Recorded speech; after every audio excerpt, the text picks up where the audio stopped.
I don't just tell story, I just show that. It's mean मैं आपको सुनाने में नहीं दिखाने में बिलीव रखती हूँ। तो welcome back to my mini blog. कैसे हैं आप लोग? बच्चा पार्टी हो गई थी स्कूल के लिए रेडी, तो यहाँ पर हम उनको छोड़ने आ गए थे। तो आज सौरभ का था फर्स्ट डे ऑफ स्कूल, तो वो एक्साइटेड भी था और खुश भी। तो कियान भी एक्साइटेड था क्योंकि उसका चाचू उसके साथ आ गया था। तो बच्चों को सी ऑफ करने के बाद यहाँ पर मेरी अपॉइंटमेंट होती है डॉक्टर के पास। तो यहाँ पर मैं कियान को लेके चली गई थी क्योंकि कियान का हियरिंग टेस्ट करवाना था, क्योंकि उसको बार बार ये प्रॉब्लम हो जाती है कान में, क्योंकि उसका इन्फेक्शन बढ़ रहा था। तो इस वजह से उसकी अपॉइंटमेंट थी। तो हॉस्पिटल से सीधा हम चले गए थे कियान के स्कूल में, क्योंकि मैंने उसे स्कूल में ड्रॉप करना था और मैं ड्रॉप करके उसे आ गई थी। इसके बाद पहुंच गई थी मैं घर। तो क्यों मेरा वेलकम कर रही थी।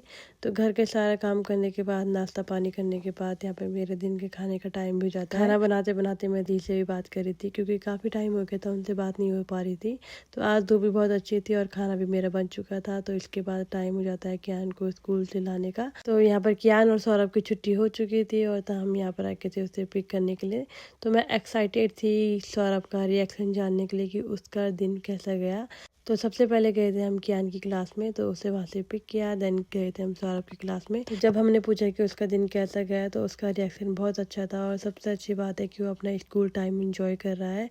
तो बच्चों को पिक करने के बाद यहाँ पर आ चुके थे हम घर। तो सबसे पहले उनको नहलाया धुलाया, उनको खाना दे दिया था खाने के लिए। बच्चे भी खाना खा रहे थे और हम सब भी यहाँ पर खाना खा रहे थे। और आज लिटरली लेट हो चुका था क्योंकि हमारा खाना बहुत लेट में हो गया था। तो उसकी बुआ भी आ चुकी थी और इसके बाद हमारा काम का टाइम भी हो जाता है। ऐसे ही मैं रेडी होके बाहर पे आई तो क्यों भी यहाँ पर आ गई थी मेरी हेल्प करने के लिए, क्योंकि उसको मुझे शूज़ पहनाने थे। तो क्योंकि क्यों मुझे देखती है जब मैं उसको शूज़ पहनाती हूँ, तो वही जान के मुझे हेल्प कर रही थी। तो यहाँ पर बच्चे खेलने लगे थे। तो यहाँ पर हम अपने काम पे भी आ गए थे। तो काम पे आने के बाद मैंने सबके लिए बनाई थी यहाँ पर चाय। चाय पीने के बाद की थी मैंने यहाँ पर डिलीवरी, और डिलीवरी इतनी सुंदर जगह की थी, मैं क्या बोलूँ, बहुत सुंदर लग रहा था। तो वहाँ से आने के बाद मैंने अपनी रोटी खा ली थी और साफ सफाई भी हमारी हो चुकी थी। आज के लिए बस इतना ही। नेक्स्ट ब्लॉग में मिलते हैं आपको। Thank you so much. ऐसे ही प्यार दीजिएगा। Thank you.